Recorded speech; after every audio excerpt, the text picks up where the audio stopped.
nigga, all my nigga, all my niggas jump. All my nigga, all my nigga, all my niggas jump. Goddamn. Here it is. The throw to Coleman is broken up by Nate Wiggins. Anybody else got to say something different about that, then come see me. I'm right here in B1. Buffalo bringing forward, leaving a spy on Jackson, who's in trouble. Gets away. Escaping. Got a lot of room. There he goes. First down, Lamar, much more. Across midfield to the 46-yard line. Takes a heavy hit, but 19 yards. Oh, yo. What's up, YouTube? I'm back with another banger with y'all, man. If you're new to the channel, go that like button, subscribe, and go comment. So we're gonna talk about the Baltimore Ravens today. Week 2 predictions versus the Cleveland Browns. And we gotta bounce back, man. I mean, I'm gonna start with Derrick Henry, man, because Derrick Henry, I don't know what in the hell he was doing in last game. So last game against the Buffalo Bills, this game has went down one of the most controversial games in NFL history. I mean, truth be told, we let too many teams come back. We let too many teams do whatever they want. Can we just go in with a different approach this upcoming week? Because the Ravens got to trust in running the ball a lot more. We got to stop pass. We got to stop, it feel like we get caught up in moments that we don't want to be in. And Lamar Jackson, I think Lamar Jackson has to really, make better decisions when it comes to throwing the ball.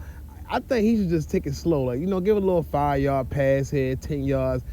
I wouldn't go for too many deep balls because it kind of messes us up. See, you want to keep the offense on the field as long as possible. See, Ravens are very good at having good long sustainability on the field. But when it comes to, like, having those quick, you're not Kansas City to, like, get focused and play how the Baltimore style play. Play how Baltimore is going to play. So in this game coming against Cleveland, I can see them bouncing back.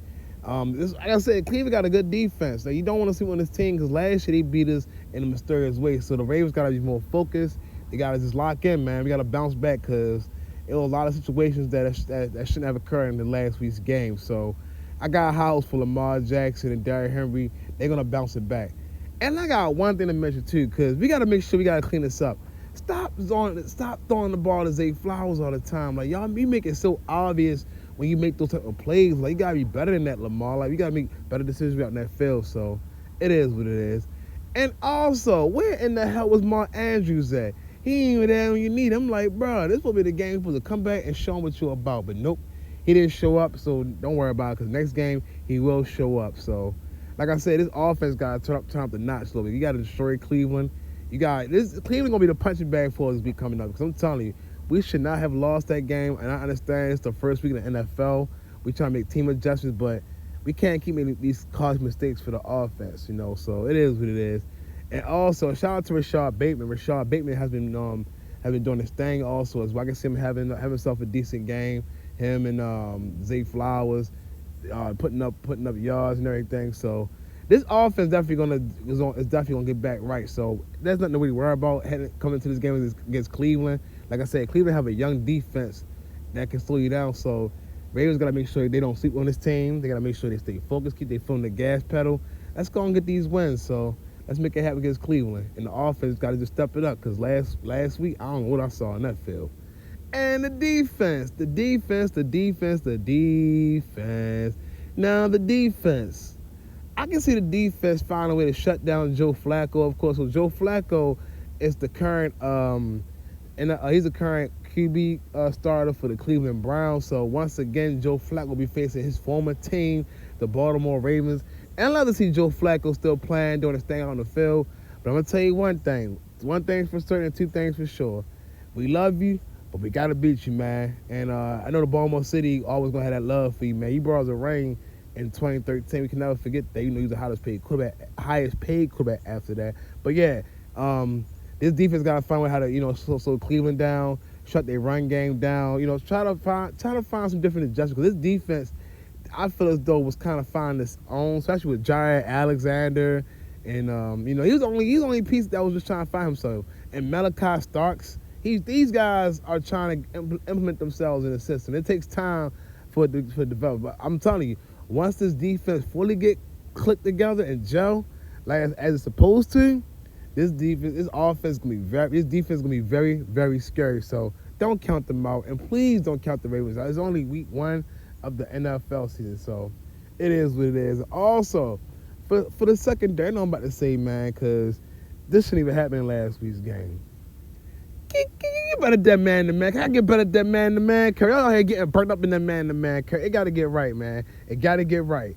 Kyle Hamilton, you like one of the only guys that's consistently stepping up, getting the job done, and making things happen. But the rest of the guys, I see a little inconsistency with the way they at. So hopefully the secondary can turn some things around.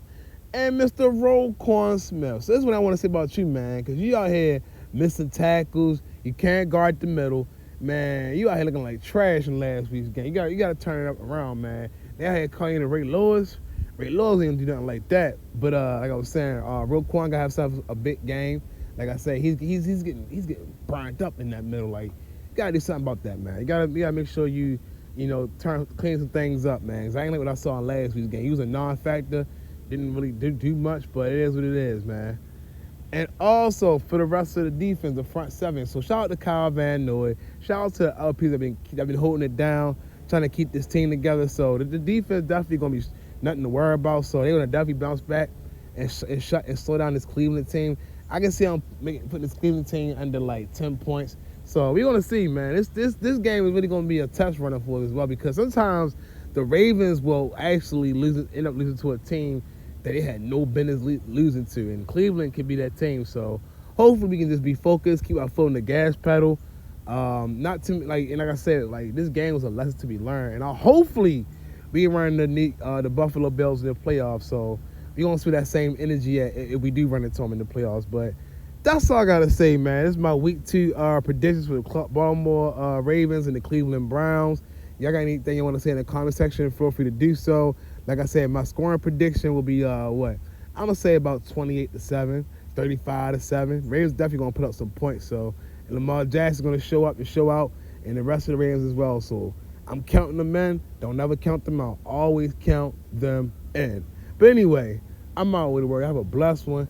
Y'all stay focused, and I'll see y'all again real soon. And peace.